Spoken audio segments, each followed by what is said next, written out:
ISSA Tchiroma convoy entered Bamenda to the chairs of commercial bike riders, some of whom had escorted him all the way from Buda to welcome to Bamenda. His motorcade later snacked through the new road, Mobinquen, Carl Street and Sanak Street before arriving at City Chemist, where hundreds of residents lined the streets to welcome him. Hello my dear compatriots, you're welcome back to the channel. I am your girl Joanna Mimi.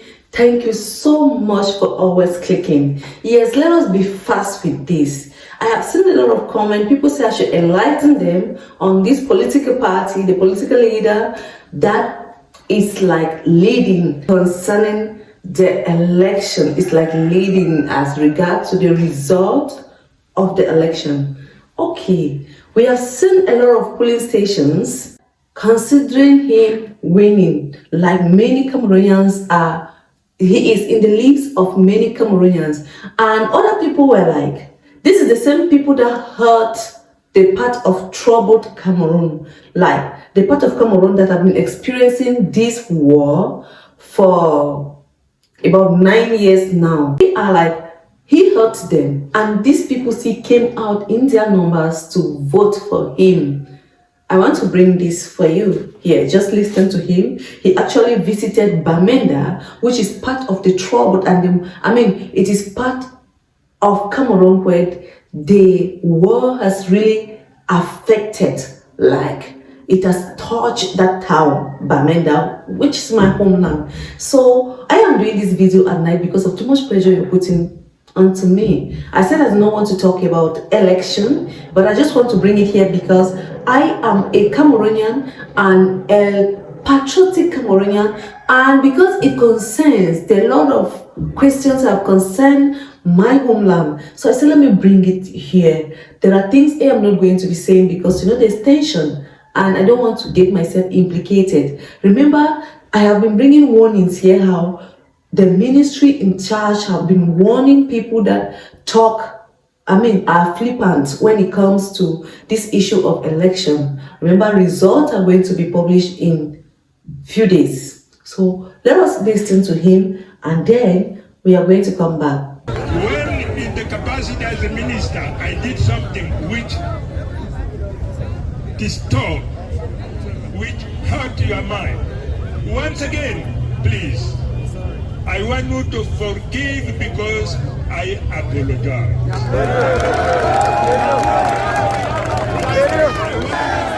Accept my apology. Accept my apology.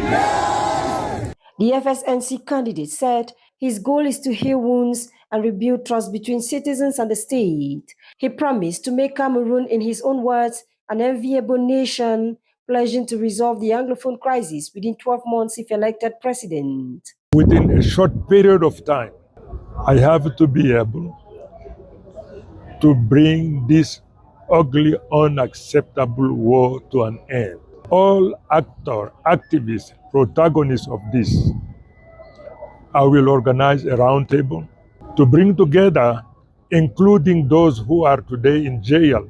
I will liberate them. So, as far as the economy is concerned, you, the youth, you have to be the maker of your nation. Today, you are sidelined. You are almost marginalized. It is completely wrong.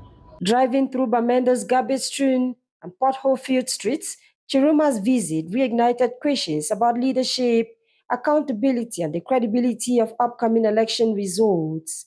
ISSA Tchiroma becomes the third presidential candidate to campaign in Bamenda, a city that continues to embody both the pain and the promise of Cameroon's political future. Guys, sorry, my lighting is not really the best, but we all needed this. Like, he said, as you listen, he hurt the people of the northwest and the southwest region of Cameroon. And he went to Bamenda, which is in the northwest region of Cameroon, and sincerely apologized for what he did. He might not have that pure English accent because, he didn't learn English in school like I did. He learned English in a prison. This has been somebody in the 1980s that was, according to what he said, was accused of coup d'etat. Like he was accused of that because of electoral related issue and was imprisoned for 7 good years. In the prison, he decided to learn something. He said, I cannot just waste my 7 years in prison rather than just sitting and serving. Instead of going to farm like other prisoners are doing, I have to learn something that will make my years not wasted. So he decided to learn English on his own, and you can see the way he speaks. I really love that. That's an example of time management. He said he did everything possible to make sure that he could speak English fluently, and I'm happy for that. At least someone stand as one of the voices of Cameroon speaking English and not just French. Okay, let's go back to what this video is meant for. He went to Bamenda and apologized about what he did.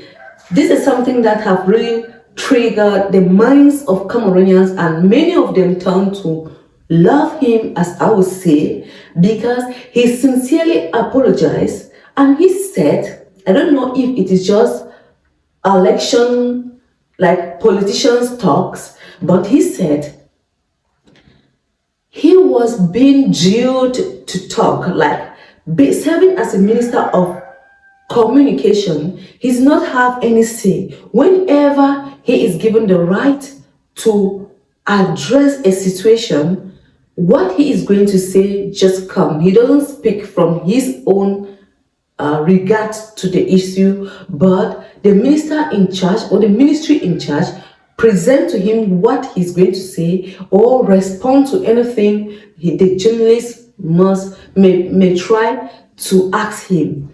And most of the time, he used to look at it like, what am I going, which kind of a life is this? I am a minister of communication and my people have problems out there and I can't address it, but rather bring a pre-prepared speech to deliver, not what from my heart, but from what they wish me to say. He apologized and the whole of Bamenda were all over him. They were so joyous, considering the fact that he has actually recognized that he did something wrong and that he hurt the people. The people accepted him back. What do you think about this? Do you think he was just using politicians' word to capture the people's love? Or this apology is actually coming from his heart and he's ready to mend everything if he is actually going to be the president of Cameroon? This is a question that has been on some thoughtful Cameroonians' mind. But look at it this way. According to what we see all over social media, many Cameroonians turned to love him. And you hear them singing his name. His name is actually ISSA Tchiroma. He's from the northern part of Cameroon. And the first president of Cameroon also came from the northern part. And this first president happened to have handed over power to our ruling president, now President Paul Biya, who happened to be the oldest president, the long-serving president of the world. So he handed over power. There was nothing like political struggle, no. He just handed the power over to him. And now, this president, this candidate, ISSA Tchiroma, is saying that he wants to reshape Cameroon. Cameroon that have been brought down to mud, he wants to reshape it. Okay, guys, look at this thing again. I am so sorry for my camera. It's not really clear. The lighting around this area is not good, and I just say I must bring this for us all. I never knew that Cameroonians were this intentional. Like, you see Cameroonians saying that though the former president is 92 years old, 92, 93 years old, and the one they are loving and voting is 76 years old, all the one is change. Like, some people even say that they want their children to have new history, to read new history, given the fact that it has been the same history throughout. They want different history. I rest my case. What do you think? Let us chat at the comment section.